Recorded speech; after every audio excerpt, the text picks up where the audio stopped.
Hey sewers, welcome to my cutting room, also known as my dining room. You'll spy on our porch out there to my husband's workshop. I've taken all the indoor space, that's where he works. I am blessed to have a huge dining room table which seats lots of family and friends, but most of the days it's my cutting table. Many of you already know that I used to work as a production pattern maker, so a lot of the things I do production style rather than home style, which means we want to do it as quick, as easy, and the most efficient way possible. So I'm going to show you a few different ways to lay out your fabric before you cut it to make the best utilization of your fabric for what you are working on right now. Now, before I had my awesome table, I had to cut things out on the floor. So wherever you have space to cut, join me and we're going to try out a few different ways to fold our fabric.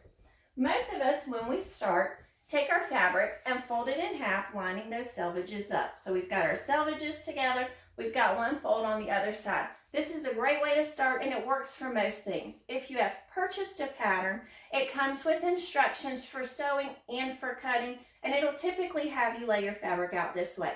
If you have that, use it. Someone like me has already figured out the best way for you to cut out your pieces and make the most use of your fabric.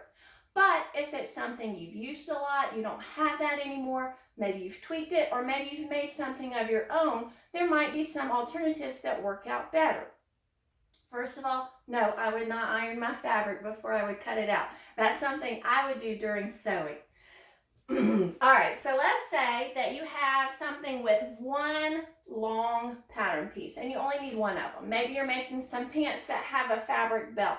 You would only need one of those, but you would need a long piece. So we don't need our fabric doubled up to give you two, but you do need the length. So in that case, I would take the fabric and fold it not quite in half.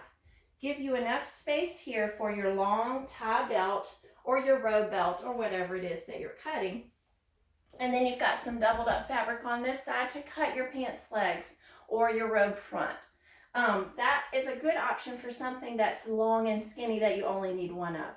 Now let's say you're making a dress for your niece and the front and the back are both cut on the fold. And we know that cut on the fold means we want to create a fold out of our fabric and we're going to get a symmetrical pattern piece. The way we typically fold things, we have one fold and the rest of this would be two pieces but not symmetrical on the fold. So an alternate way we can fold it to give ourselves two folds is to take that selvage and bring it to the center on both sides.